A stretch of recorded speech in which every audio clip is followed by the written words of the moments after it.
Hi, fourth graders. This is Miss K, and I am back with Unit 8, Lesson 4, and we're going to read a chapter called The Real Adventure Begins. So let's start with your vocab.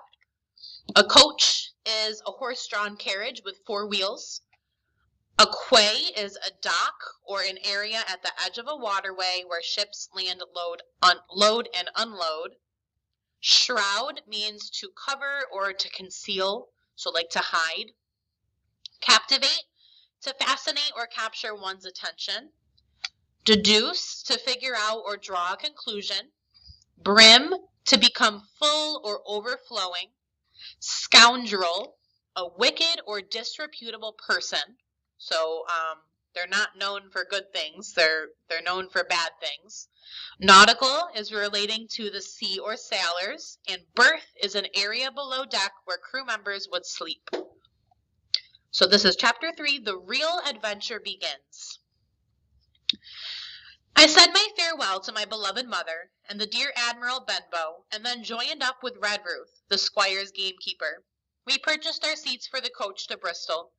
It picked us up around dusk, and we arrived in Bristol as the sun was rising like a shimmering peach above the city. Squire Trelawney was residing at an inn near the water. Along the quay lay ships of all sizes and nations. In one, sailors were singing as they worked in the morning fog that shrouded the quay. In another, men high up in the rigging were hanging by the threads that seemed no sturdier than those of a spider's web. An overwhelming smell of tar and salt filled the air. I spotted old sailors with pigtails and rings in their ears. It was all new to me, and I was captivated. We went to see the squire. He was dressed like a naval officer in a new suit. "There you are," he cried. "The doctor arrived last night. Now our ship's company is complete. We'll set sail early in the morning at first light." This is Jim saying farewell to his beloved mother and the dear Admiral Benbow. The squire handed me a note to carry to Long John Silver. I made my way along the crowded quay full of people and loaded carts until I found the tavern. It was brighter and cleaner than I expected. The windows glistened and the floor was cleanly sanded. The customers were seafaring men talking loudly and enthusiastically among one another. As I was waiting, a man emerged from a side room. I deduced he must be Long John Silver. His left leg was missing, and he walked with the aid of a crutch. He managed the crutch with wonderful skill, hopping on it like a sprightly bird. Silver was tall and strong, with a face as big as a ham, yet brimming with intelligence. He whistled as he moved among the tables and had a merry word or a slap on the shoulder for each of his guests. From the first mention of John Silver in the squire's letter, I had feared that he might be the very one-legged sailor I had watched out for at the Admiral Benbow.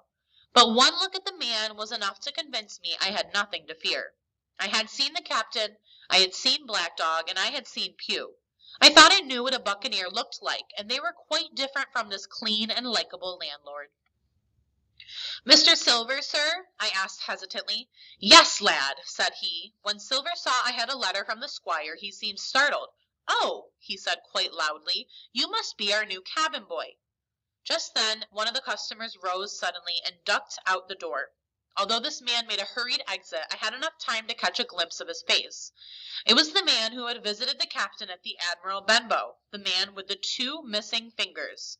"Someone stop him!" I cried out. "He is Black Dog." 2 of the men sitting near the door leaped up and chased after the 8-fingered man. So there's Jim calling out, "Someone stop him! He's Black Dog." There's Silver.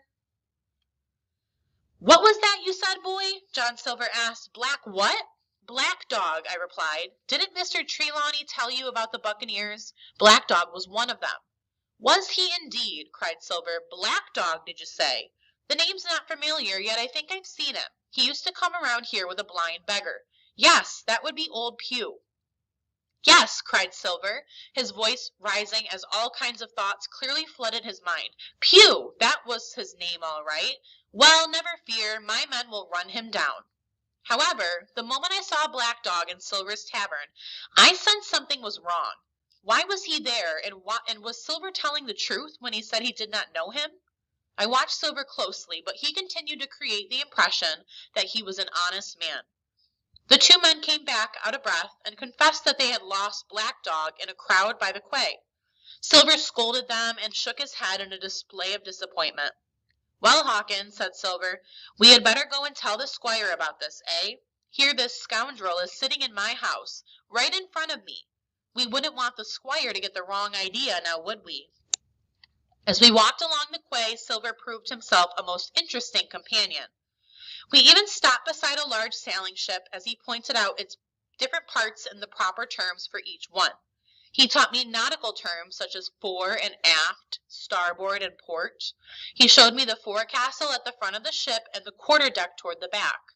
He pointed out the main mast in the middle and the crow's nest on top. The crow's nest was the spot where sailors went to keep a lookout. He explained that the cables sailors use to rise a sail are called halyards. He had me repeat these phrases till I could recite them perfectly. I knew he was the best possible shipmate for a novice sailor like me. When we got to the inn, Silver gave Mr. Trelawney and Dr. Livesey an account of all that had happened. "I won't stand for scoundrels of that sort in my tavern," he said, "but there was not much chance of me catching him myself, with this old timber I hobble on, so I sent two of my mates after him. Thought they might catch him, but in the end he slipped away, and that's what happened, isn't it, Hawkins?" "It is," I said. The doctor and squire were sorry that Black Dog had escaped, but they agreed there was nothing else to be done. Then Silver paid me a compliment. "This is a fine lad you've signed up," he said, "a good fellow and smart as paint." I was pleased by this compliment, and I smiled as Silver hobbled away. "All hands on deck by 4 this afternoon," the squire shouted after him. "Aye, aye, sir," cried Silver. "Well," said Dr. Livesey to the squire, "as a rule I don't put much faith in your discoveries, but this John Silver suits me." "Yes," said the squire, "he is quite a remarkable man." Later we boarded the ship while the supplies were being loaded. As soon as we were on board, the captain paid us a visit. "Well, Captain Smollett," said the squire, "how are you? All's well with you, I hope?" "I am well, sir," said the captain, "but I must tell you I have a bad feeling about this voyage, and I don't care for some of the seamen you've hired." The squire was extremely offended by this remark. "Perhaps you do not like your employer either," replied the squire. But here Dr. Livesey cut in. "Hold on, Trelawney," said Dr. Livesey. "Let's hear what Captain Smollett has to say." Captain Smollett addressed the doctor. "I was engaged, sir, to sail the ship where that gentleman should bid me. Now I find that every seaman on board knows more than I do. I hear that we are going after treasure. I don't like to involve myself in secret treasure voyages, especially when the secret is no longer secret. Why, even a parrot seems to know our business." "Do you mean Silver's parrot?" asked the squire. "Gentlemen, do you understand what you're getting into?" came the captain's reply. "We most certainly do," said the squire. "Please explain," Dr. Livesey said. "What is it that you don't like about the crew?" "I should have been able to pick them myself," explained Captain Smollett. "I do not approve of your officer. He's a good seaman, but he's too friendly, familiar, if you like, with the crew. And another thing, the men are putting the guns and powder in the forehold. I don't like that. Why not put them under the cabin and give your own people the berths?" "Is there anything else?" asked the squire. "Yes," said the captain. "I've heard the exact latitude and longitude of our island location. I've heard you have a map of the island. I've even heard this map shows the exact location of treasure, as all good treasure maps sure do."